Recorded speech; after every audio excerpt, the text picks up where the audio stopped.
Welcome back to Lakers News Fan Report, where we bring you the latest and juiciest Lakers chatter every single day.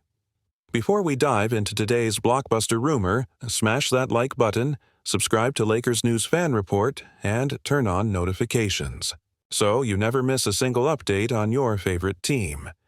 Imagine this: the Los Angeles Lakers have just pulled off one of the boldest moves of the offseason, securing former number 1 pick DeAndre Ayton in a trade that has the NBA world buzzing. Could it be true? Could the Lakers have swung a deal that sends Gabe Vincent, Maxi Kleber, Dalton Knecht, and a mid-first-round pick to Portland in exchange for Ayton and young forward Toumani Camara? According to the trade idea broken down by Jovan Buha on Buha's blog, that package was floated as a way to fill the Lakers' glaring need at center. But insiders suggest Portland might hold out for more. So what's really happening behind the scenes in Lakerland? Let's set the stage. Last season, the Lakers struggled to find consistent rim protection and interior scoring when Anthony Davis was sidelined. They limped into the playoffs without a true backup center who could dominate the paint. Now, with Ayton on the radar, an all-star caliber big man who averaged 14.4 points, 10.2 rebounds, 1.6 assists, and 1 block per game in 30.2 minutes last year, the Lakers could finally address that weakness. Could this mean LA is ready to pair Davis with one of the league's most imposing front-court talents? Is it possible that adding Ayton transforms this team into a true title contender? Fans are wondering if this could be the beginning of a new Lakers identity, one built around 2 dominant bigs who can feast on the offensive glass and anchor the defense. Ayton's offensive game is built on strength and touch. He shot above 60% around the rim, finished pick-and-rolls with authority, and showed flashes of a developing mid-range jumper. Even his free-throw percentage climbed to a respectable mark for a big man. On the boards, he snagged over 10 rebounds per night, giving LA second-chance points and the physical presence they've desperately needed. Some insiders believe that adding Toumani Camara sweetens the deal, offering a 6'7" wing who can switch defensively, hit the occasional three, and bring youthful energy to the second unit. Camara's arrival could alleviate pressure on Austin Reeves and Rui Hachimura, freeing them for more offensive freedom while Camara's length disrupts opposing wings. Could this duo of Ayton and Camara integrate seamlessly into Frank Vogel's, or, more likely, J.J. Redick's rotations?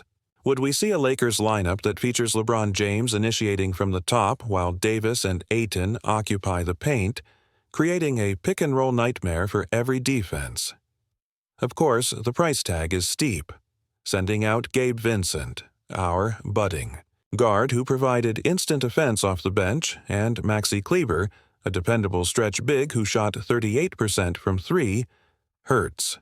Dalton Knecht was a rookie with flashes of potential but struggled to find his spot down the stretch. And giving up a first-round pick is always a gamble. Is one shot at Ayton worth mortgaging future assets? Lakers general manager Rob Pelinka has never shied away from big moves, but could this be the boldest and riskiest transaction of his tenure? Fans are divided. Some argue that winning now should trump all else, while others worry that shipping draft capital for one season of Ayton might backfire if injuries strike. Behind the scenes, chatter in the Lakers facility suggests LeBron James has given the front office the green light to pursue a true rim-running partner. Sources say the King has been vocal about wanting a physical presence down low to complement his playmaking. Could LeBron's influence be the driving force that convinces Portland to accept the proposed package? Or will the Trailblazers hold out for multiple first-rounders, forcing LA to pivot to other targets? Meanwhile, the rest of the league is watching. Rival executives are speculating whether the Lakers would push their financial flexibility to the limit, even risking luxury tax penalties to secure Ayton's services. Would a healthy Davis-Ayton tandem be enough to reclaim the Western Conference crown? And how would this move impact chemistry? Bringing in a big man of Ayton's caliber requires adjustments. Will the Lakers' established role players embrace reduced usage?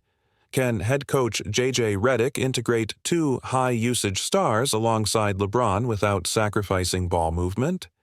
The narrative deepens when you consider the timing. Portland, fresh off a disappointing season, may leverage this as an opportunity to rebuild around new assets.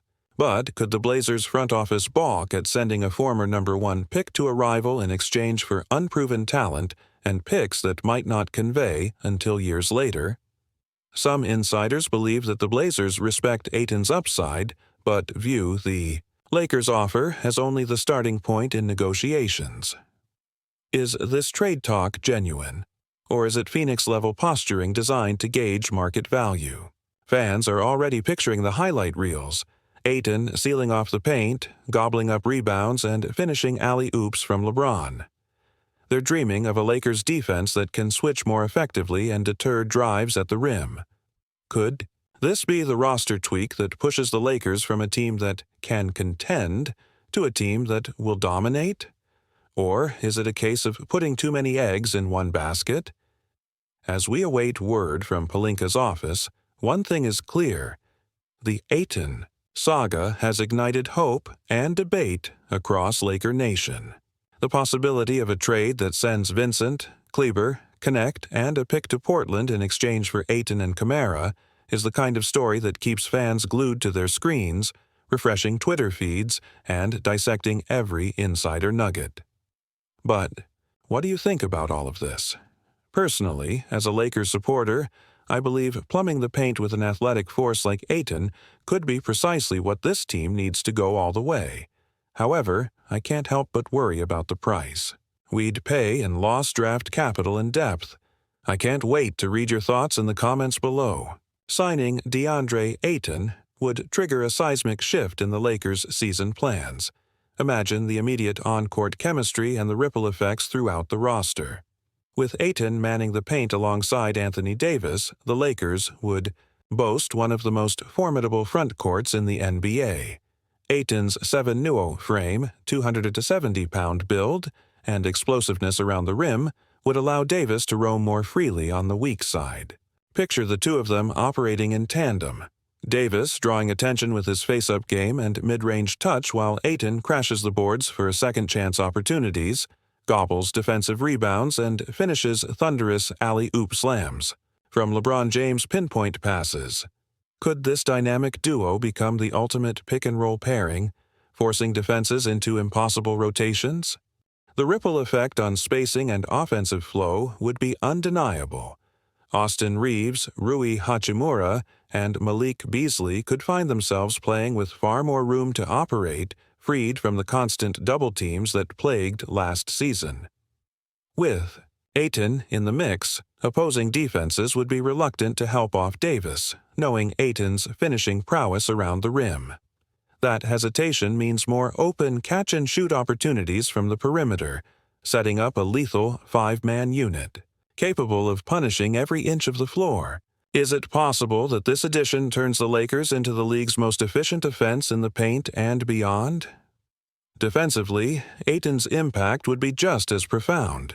His rim protection skills and timing on shot contests already rank among the NBA's elite. He averaged 1.0 block per game last season while contesting countless more. Add that to Davis's ability to switch on to smaller players and protect the rim in help situations, and the Lakers suddenly boast a defense that can stifle pick-and-rolls, discourage drives, and force opponents into contested mid-range jumpers. Could this be the missing piece that transforms LA from a middling defensive group into a top-5 unit? Beyond wins and losses, consider the message this move sends throughout the locker room. Trading away core bench contributors like Gabe, Vincent, and Maxi Kleber demonstrates a singular focus on championship aspirations. It signals that the organization is all in on maximizing LeBron James's remaining prime, supporting Anthony Davis's pursuit of sustained dominance, and providing Austin Reeves and Rui Hachimura with the structure to flourish within a championship blueprint. Some insiders believe this level of commitment can galvanize role players to buy into defined roles, understanding that every possession counts toward a title hunt. Fans are wondering if this bold statement will foster the kind of us versus the world mentality that catalyzes deep playoff runs. At the same time, the move carries inherent risks. Draft capital is the lifeblood of long-term success, and surrendering a valuable mid-first-round pick for what could essentially be a rental player in Ayton introduces questions about sustainability. Should the Lakers falter due to injury or chemistry issues, the cost in future assets could hamper their ability to reload through the draft. Is it possible that a one-year rental becomes an albatross if the team doesn't achieve its ultimate goal? Veteran voices within the organization caution that basketball is a game of inches, and a single misstep, be it a nagging injury to Davis, a slump from LeBron, or an unforeseen dip in Ayton's production, could leave LA empty-handed and asset-poor. Chemistry remains an open question, too. Ayton thrives in systems that prioritize strong spacing and simple read-and-react actions. J.J. Redick's offensive philosophy, which emphasizes constant movement, precision shooting, and creative pick-and-roll action, might differ from the Suns' schemes that highlighted Ayton's isolation finishing and offensive rebound prowess. Can Ayton adapt seamlessly to Redick's motion offense? Will his conditioning and stamina hold up under increased playoff minutes alongside Davis? Some insiders believe that DeAndre's professionalism and willingness to learn will expedite the transition. Others caution that integrating two ball-dominant bigs requires meticulous minute management to avoid fatigue and maintain consistent effort on both ends of the court. Looking ahead, envision the playoff scenarios. In a first-round matchup, Ayton and Davis could alternate possessions where one sets a hard screen and rolls, while the other lurks for a switch to blank off a penetration attempt. Offensively, LeBron could orchestrate the action at the top of the key, surveying a landscape where both Davis and Ayton occupy the paint, drawing double teams and creating kick-out opportunities for Reeves and Beasley in the corners.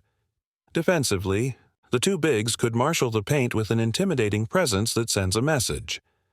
This is not our preferred night to let you drive. But this storyline extends beyond individual games. It shapes the Lakers' identity for years to come. A successful Ayton trade could redefine Los Angeles as a destination for star big men, demonstrating that the organization is unafraid to use cap space, draft capital, and star power to assemble a roster built for contention. Free agent targets. Watching this move might conclude that the Lakers truly mean business, setting the stage for future signings that further bolster the roster. On the flip side, if the season ends earlier than expected, roster architects across the league might view LA's aggressive deadline approach as a cautionary tale about overcommitting assets for short-term gain. As the trade buzz reaches a crescendo, Lakers Nation is at a crossroads. Continue building patiently through the draft and gradual development, or push all chips into the pot for a shot at glory with Ayton in tow. Personally, I lean toward seizing the opportunity, because championship windows are fleeting, and having DeAndre Ayton anchoring the paint alongside Anthony Davis could be the catalyst for a Lakers renaissance. However, I recognize the gamble, inherent in mortgaging future picks. The balance between today's glory and tomorrow's promise is delicate, and only one path leads to sustained success. In the end, this Ayton saga isn't just a transaction. It's a declaration of intent. It's the Lakers telling the world they're prepared to challenge the very fabric of NBA power structures, leveraging every asset at their disposal to build a roster capable of cutting down the nets in June. Whether this trade comes to fruition or quietly dies on the vine, the ramifications will echo through front offices, locker rooms, and fan forums for years. Now, Lakers fans, this is your moment. Do you endorse trading Vincent, Kleber, Connect, and a mid-first-round pick for DeAndre Ayton and Toumani Camara? Or do you hold fast to the belief that long-term draft assets outweigh immediate upgrades? Let me know your stance in the comments below. I can't wait to read your passionate takes. If you enjoyed this deep dive into the Ayton trade buzz, don't forget to hit that like button, subscribe to Lakers News Fan Report, and ring the notification bell so you never miss an insider update. Until next time, stay purple, stay gold, and stay legendary.